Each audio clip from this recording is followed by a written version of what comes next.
അസ്സലാമു അലൈക്കും വറഹ്മത്തുള്ളാഹി വബറകാതുഹു. അൽഹംദുലില്ലാഹി റബ്ബിൽ ആലമീൻ വസ്സലാത്തു വസ്സലാമു അലാ റസൂലിൽ അമീൻ വഅലാ ആലിഹി വസഹ്ബിഹി അജ്മഈൻ. പ്രിയപ്പെട്ട സഹോദരി സഹോദരങ്ങളെ, റമളാൻ മാസത്തിലും അതിന് തൊട്ട് മുന്നേയും ഒരുപാട് ആളുകൾ വിളിച്ചു ചോദിക്കുന്ന ഒരു സംഗതിയാണ്, എങ്ങനെയാണ് അവരുടെ കച്ചവടങ്ങളുടെ വ്യവസായങ്ങളുടെ സക്കാത്ത് നിർണയിക്കേണ്ടത് എന്നതിനെക്കുറിച്ച്. ഇത് ഇന്ന് വളരെ വ്യാപകമായ ഒരു സംശയമാണ് എന്നുള്ളതാണ് മനസ്സിലാക്കാൻ സാധിച്ചിട്ടുള്ളത്. അതോടൊപ്പം തന്നെ എല്ലാവർക്കും ആവശ്യമുള്ളതും ശരിയായി ചെയ്യൽ നിർബന്ധമായ ഒരു സംഗതി കൂടിയാണ് കച്ചവടങ്ങളുടെ സക്കാത്ത് ശരിയായി നിർണയിക്കുക എന്നുള്ളത്. അതുകൊണ്ടാണ് ഈ ഒരു വീഡിയോ ചെയ്യാൻ വേണ്ടി തീരുമാനിച്ചത്.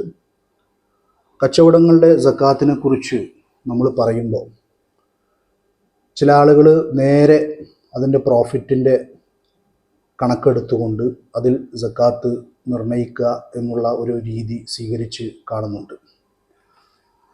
ചില ആളുകൾക്ക് കുറച്ചുകൂടിയൊക്കെ അതിൽ ഒരു അവബോധമുണ്ടാകും. അവർ അതിൻ്റെ ലയബിലിറ്റീസ്, ബാധ്യതകൾ, അതുപോലെ ആസ്തികൾ, അസറ്റ്സ് ഇതെല്ലാം കണക്കാക്കി അതിൽ സക്കാത്ത് നിർണയിക്കുന്നതിന് വേണ്ടി ശ്രമിക്കാറുണ്ട്. രണ്ടായാലും ഈ നിർണയങ്ങളിലൊക്കെ തന്നെ പല തരത്തിലുള്ള പ്രശ്നങ്ങളും വളരെ വ്യാപകമായിട്ട് കണ്ടുവരുന്നതാണ്. അപ്പോൾ നമ്മൾ ആദ്യം അതിൻ്റെ തുടക്കത്തിൽ നിന്ന് പറയുമ്പോൾ, ഇന്നത്തെ ഒരു ബിസിനസ് അറ്റ്മോസ്ഫിയർ എന്ന് പറയുന്നത് കുറച്ചു കാലം മുന്നേ ഉണ്ടായിരുന്നത് പോലെ വളരെ ലളിതമായിട്ടുള്ള ഒന്നല്ല. സക്കാത്തിൻ്റെ നിർണയവുമായി ബന്ധപ്പെട്ട് അത് തുടങ്ങുന്നത് ഓണർഷിപ്പ് അഥവാ ഉടമസ്ഥത കൃത്യമായി നിർണയിക്കുന്നിടത്തു നിന്നാണ് അത് ആരംഭിക്കുന്നത്. ഉടമസ്ഥത കൃത്യമായി നിർണയിക്കുക എന്നുള്ളത് സക്കാത്തിനെ സംബന്ധിച്ചിടത്തോളം വളരെ സുപ്രധാനമായ കാര്യമാണ്. അല്ലാഹു ഖുർആനിൽ സക്കാത്തുമായി ബന്ധപ്പെട്ട ആയത്തിൽ സൂറത്തു തൗബയിൽ നമ്മളോട് പറയുന്നു, ഖുദ് മിൻ അംവാലിഹിം സ്വദഖത്തൻ തുതഹിറുഹും വതുസക്കീഹിം ബിഹാ. പ്രവാചകനോടാണ് പറയുന്നത്, അവരുടെ മുതലുകളിൽ, അവരുടെ സമ്പത്തുകളിൽ, അവരുടെ ധനങ്ങളിൽ നിന്നും അവരെ ശുദ്ധീകരിക്കുകയും അവരെ വളർത്തുകയും ചെയ്യുന്ന ദാനം അവരിൽ നിന്ന് ഈടാക്കുക. ഇവിടെ സംസ്കരണം, വളർച്ച എന്നത് ആത്മീയമായ വളർച്ചയാണ്. അതോടൊപ്പം തന്നെ മറ്റു പലയിടങ്ങളിലും അള്ളാഹു നമുക്ക് വാഗ്ദാനം ചെയ്യുന്നത് പോലെ അത് നമ്മളുടെ ധനങ്ങളിലുള്ള വളർച്ചയാണ്, ഈ ലോകത്തും പരലോകത്തും. ഈ ആയത്തിൻ്റെ നമ്മൾ ഇവിടെ പറഞ്ഞു വെച്ച ഭാഗത്തു നിന്നും സക്കാത്തുമായി ബന്ധപ്പെട്ട സുപ്രധാനമായ ഒന്ന് രണ്ട് കാര്യങ്ങൾ വേർതിരിഞ്ഞു വരുന്നുണ്ട്. അതിലൊന്നാമത്തേത് ഖുദ് മിൻ അംവാലിഹിം, അവരുടെ ധനങ്ങളിൽ നിന്ന് സക്കാത്ത് ഈടാക്കുക എന്ന് അള്ളാഹു പറയുന്നു. അപ്പോൾ നമുക്ക് കൃത്യമായി മനസ്സിലാകുന്നു, ധനങ്ങളിലാണ് സക്കാത്തുള്ളത്. അല്ലാതെ ധനങ്ങളിൽ നിന്ന് പ്രവഹിക്കുന്ന, അതിൽ നിന്ന് നമുക്ക് പിന്നീട് ലഭിക്കുന്ന പ്രയോജനങ്ങളിൽ മാത്രമല്ല സക്കാത്ത്, ധനങ്ങൾ മൊത്തത്തിലാണ് സക്കാത്തിന് ബാധകമാകുന്ന കാര്യം എന്നുള്ളത് ഇതിൽ നിന്ന് ഒന്ന് നമുക്ക് വ്യക്തമാകുന്നു. രണ്ടാമത്തെ കാര്യം എന്ന് പറയുന്നത് അവരുടെ ധനങ്ങളിൽ എന്നും അല്ലാഹു പറയുന്നു. ആരുടെ ധനങ്ങളിൽ? സക്കാത്ത് നിർബന്ധമായിട്ടുള്ള മുസ്ലിങ്ങളുടെ ധനങ്ങളിൽ. ആ ധനങ്ങൾ ആരുടേതാണ്? അത് ഉടമപ്പെടുത്തുന്നവരുടേതാണ്. ഉടമപ്പെടുത്തുന്ന ആളുകളുടെ ധനങ്ങളിൽ നിന്നും അവരിൽ നിന്നും സക്കാത്ത് ഈടാക്കുക എന്നുള്ളതാണ് അല്ലാഹു പ്രവാചകന് നൽകുന്ന കൽപ്പന. അപ്പോൾ ഉടമസ്ഥത എന്ന് പറയുന്നത് സക്കാത്തിനെ സംബന്ധിച്ചിടത്തോളം സുപ്രധാനമായ ഒരു കാര്യമായിത്തീരുന്നു. ഉടമസ്ഥത എന്നുള്ളത് വളരെ ലളിതമായ ഒരു കാര്യമാണല്ലോ. അതെന്തുകൊണ്ടാണ് ഇത്രയും സ്ട്രെസ് ചെയ്ത് പറയുന്നത് എന്ന ഒരു സംശയം ഉണ്ടാകാം. എന്നാൽ ഉടമസ്ഥതയുടെ കാര്യത്തിൽ അത് അത്ര ലളിതമല്ല ഇന്നത്തെ കാലത്ത് എന്നുള്ളതാണ് അതിൻ്റെ പ്രശ്നം. അതിൻ്റെ കാരണം എന്ന് പറയുന്നത് ഇന്ന് പലതരത്തിലുള്ള ബിസിനസ് കോൺസ്റ്റിറ്റ്യൂഷൻസ് ഉണ്ട് എന്നുള്ളതാണ്. സോൾ പ്രൊപ്രൈറ്റർഷിപ്പ്, ഒരാൾ ഒറ്റക്ക് അദ്ദേഹത്തിൻ്റെ മൂലധനം ഇറക്കിക്കൊണ്ട് നടത്തുന്ന കച്ചവടം, അതിൽ മറ്റാരുടെയും സമ്പത്ത് അതിൽ കൂടിച്ചേർന്നിട്ടില്ല. ആ കച്ചവടത്തിൻ്റെ ആസ്തി ബാധ്യതകളെല്ലാം തന്നെ അദ്ദേഹത്തിൻ്റേതാണ്. അതിലെ ലാഭനഷ്ടങ്ങളെല്ലാം തന്നെ അദ്ദേഹത്തിൻ്റേതാണ്. പിന്നെ ഒന്ന് നമ്മൾ നോക്കിക്കഴിഞ്ഞാൽ പാർട്ട്ണർഷിപ്പുകളുണ്ട്. അതിൽ തന്നെ ജനറൽ പാർട്ട്ണർഷിപ്പ് ഉണ്ട്, ലിമിറ്റഡ് ലയബിലിറ്റി പാർട്ട്ണർഷിപ്പ് ഉണ്ട്. ലിമിറ്റഡ് ലയബിലിറ്റി പാർട്ട്ണർഷിപ്പിൽ നമ്മൾ നോക്കിക്കഴിഞ്ഞാൽ അതിൽ അസംഖ്യം പാർട്ട്ണർമാർ ജോയിൻ ചെയ്യാനുള്ള പ്രൊവിഷൻ നിയമം നൽകുന്നുണ്ട്. അവിടെ ഷിർക്ക, ഷർഈ ആയിട്ടുള്ളൊരു ടേംസിൽ പറയുകയാണെങ്കിൽ ഷിർക്ക, രണ്ടോ അതിൽ കൂടുതലോ ആളുകൾ അവരുടെ മുതൽ മുടക്ക് കൂട്ടിച്ചേർത്തിക്കൊണ്ട് നടത്തുന്ന കച്ചവടങ്ങളെയാണ് ഷിർക്ക അല്ലെങ്കിൽ പാർട്ട്ണർഷിപ്സ് എന്ന് പറയുന്നത്. ഇനി വളരെ വ്യാപകമായിട്ടുള്ള മൂന്നാമത്തെ ഒരു ഇനം എന്ന് പറയുന്നത് കമ്പനികളാണ്. Private limited companies, public limited companies, north American ലാംഗ്വേജിൽ നമ്മൾ പറയുകയാണെങ്കിൽ കോർപ്പറേഷൻസ്. അവിടെ ഒരു വ്യത്യസ്തത എന്ന് പറയുന്നത് അതിൻ്റെ ലിമിറ്റഡ് ലയബിലിറ്റി കോൺസെപ്റ്റാണ്. കമ്പനിയും കമ്പനിയിലേക്ക് മുതൽ മുടക്കുന്ന ആളുകളും വ്യതിരിക്തമായ എൻറ്റിറ്റികളാണ് നിയമം പരിഗണിക്കുന്നത്. അതിൽ മുതൽ മുടക്കിക്കഴിഞ്ഞാൽ പിന്നെ ആ മുതൽ മുടക്കിൽ പരിമിതമായ ബാധ്യതകൾ മാത്രമേ അതിൻ്റെ ഷെയർ ഹോൾഡേഴ്സിന് ഉണ്ടാവുകയുള്ളൂ. അപ്പോൾ ഈ രീതിയിലൊക്കെ വ്യത്യസ്തമായ പല ഓണർഷിപ്പ് സ്ട്രക്ചറുകളും ഉള്ളതിൻ്റെ അടിസ്ഥാനത്തിൽ ഓണർഷിപ്പ് കൃത്യമായി മനസ്സിലാക്കുക, അത് നിർണ്ണയിക്കുക എന്ന് പറയുന്നത് സക്കാത്തിനെ സംബന്ധിച്ചിടത്തോളം വളരെ പ്രധാനമാണ്. മിൽക്ക് അഥവാ ഓണർഷിപ്പ് എന്ന് പറയുന്നത് ഇസ്ലാമിക നിയമപ്രകാരം, ഇസ്ലാമിക കർമ്മശാസ്ത്രത്തിൻ്റെ അടിസ്ഥാനത്തിൽ അത് വളരെ ഹോളിസ്റ്റിക് ആയിട്ടുള്ള ഒരു കോൺസെപ്റ്റാണ്. മിൽക്ക് ഉണ്ടാവുക എന്ന് പറയുന്നത് അതിന് 2-3 ക്വാളിഫിക്കേഷൻസ് പൂർത്തീകരിക്കപ്പെടുമ്പോഴാണ് മിൽക്ക് എന്ന് പറയുന്ന സംഗതി പൂർണ്ണമാകുന്നത്. അതിൽ ഒന്നാണ് തസറുഫ് എന്ന് പറയുന്നത്.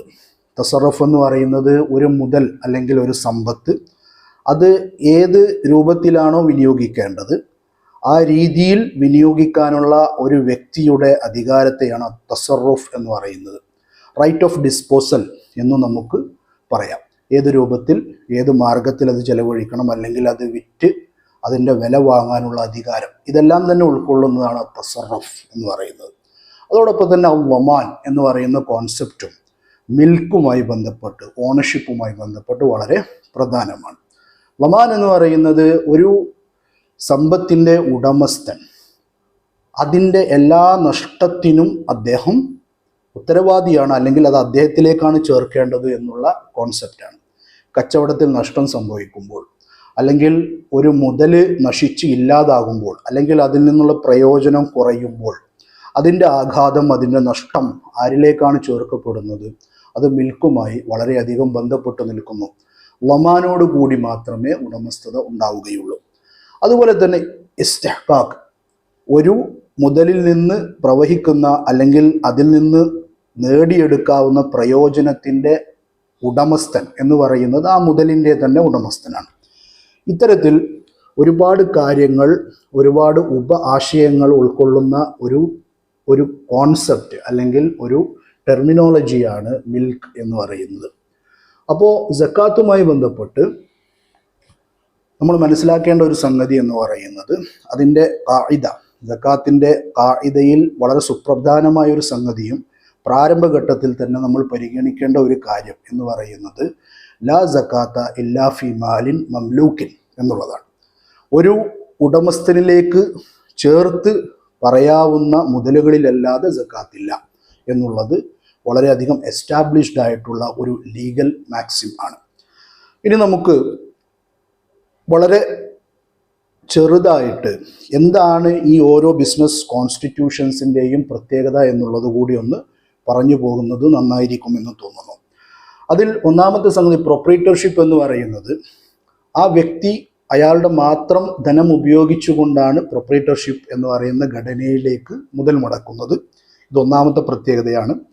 രണ്ടാമത്തെ പ്രത്യേകത എന്ന് പറയുന്നത് അദ്ദേഹത്തിൻ്റെ മറ്റ് ആസ്തികൾ, അദ്ദേഹത്തിൻ്റെ മറ്റ് മുതലുകൾ, അതും ഈ ബിസിനസ്സിലേക്ക് മുതൽ മുടക്കിയിരിക്കുന്ന മുതലുകളും തമ്മിൽ വേർതിരിവില്ല എന്നുള്ളതാണ്. ഈ കച്ചവടത്തിൻ്റെ സക്കാത്ത് കണക്കാക്കുന്നതോടൊപ്പം തന്നെ അദ്ദേഹത്തിൻ്റെ മറ്റ് ആസ്തികളുടെ സക്കാത്ത് എല്ലാം കൂട്ടിച്ചേർത്തുകൊണ്ട്, ഒരേ ഗ്രൂപ്പിൽ പെടുന്ന സംഗതികളെല്ലാം തന്നെ കൂട്ടിച്ചേർത്തുകൊണ്ട് മൊത്തത്തിലാണ് സക്കാത്ത് അതിൽ കണക്കാക്കേണ്ടത്. പാർട്ട്ണർഷിപ്പ് എന്ന് വരുന്ന സമയത്ത് അത് ഒരു ജോയിൻ്റ് പൂളാണ്. അതിലേക്ക് ഒരാൾ മുതൽ മുടക്കുന്നു, മറ്റാളുകളും മുതൽ മുടക്കുന്നു. ചില സമയത്ത് ചില നിർണിത ആസ്തികളായിരിക്കും, ഉദാഹരണത്തിന് ഒരാൾ ഭൂമിയായിരിക്കും കൊണ്ടുവരുന്നത്. ഈ എല്ലാ ആസ്തികളും സംയോജിപ്പിച്ചുകൊണ്ട് ഒരു പാർട്ട്ണർഷിപ്പ് അല്ലെങ്കിൽ ഷിർക്ക ഫോം ചെയ്തു കഴിഞ്ഞാൽ അത് പിന്നെ മൊത്തത്തിൽ എല്ലാവർക്കും ഉടമസ്ഥതയുള്ള ഒരു കോമൺ പൂൾ ഓഫ് പ്രോപ്പർട്ടീസ് ആയിട്ടാണ് പരിഗണിക്കപ്പെടുക. അതിൽ ഇന്നത് ഇന്ന ആളുടേത് എന്നുള്ള വേർതിരിവ് ആ ഷിർക്ക ഫോം ചെയ്യുന്നതോടുകൂടി ഇല്ലാതാവുകയും ഓരോരുത്തരുടെയും വാല്യൂ കോൺട്രിബ്യൂഷൻ അനുസരിച്ച് ഓരോരുത്തരുടെയും ഓണർഷിപ്പ് നിജപ്പെടുകയും ചെയ്യും. ആ അടിസ്ഥാനത്തിൽ ആ രീതിയിൽ തന്നെയാണ് സക്കാത്തിൻ്റെ ബാധ്യതയും അതിൽ പരിഗണിക്കപ്പെടുക.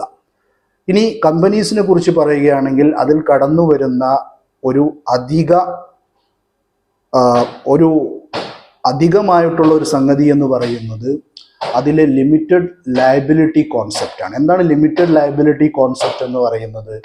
ലിമിറ്റഡ് ലയബിലിറ്റി കോൺസെപ്റ്റ് എന്ന് പറയുന്നത് കമ്പനിയും അതിലെ ഉടമസ്ഥരും വ്യത്യസ്തമായിട്ടുള്ള എൻറ്റിറ്റീസാണ് എന്നുള്ളതാണ്. എന്ന് പറഞ്ഞു കഴിഞ്ഞാൽ കമ്പനിയുടെ ബാധ്യത ഓരോ ഷെയർ ഹോൾഡറുടെയും വൈയക്തികമായിട്ടുള്ള ബാധ്യതയല്ല.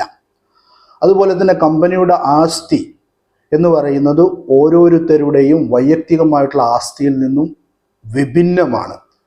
കമ്പനിയുടെ എല്ലാ വിധത്തിലുള്ള ബാധ്യതകൾക്കും ഓരോ ഷെയർ ഹോൾഡറും അൺലിമിറ്റഡ് ആയിട്ട് റെസ്പോൺസിബിൾ ആവുകയില്ല. എത്രയാണോ അവരുടെ ക്യാപിറ്റൽ കോൺട്രിബ്യൂഷൻ അത്രത്തോളം മാത്രമേ അവരുടെ റെസ്പോൺസിബിലിറ്റി ഉണ്ടാവുകയാണ്. ഇതാണ് ലിമിറ്റഡ് ലയബിലിറ്റി എന്ന് പറയുന്നത്.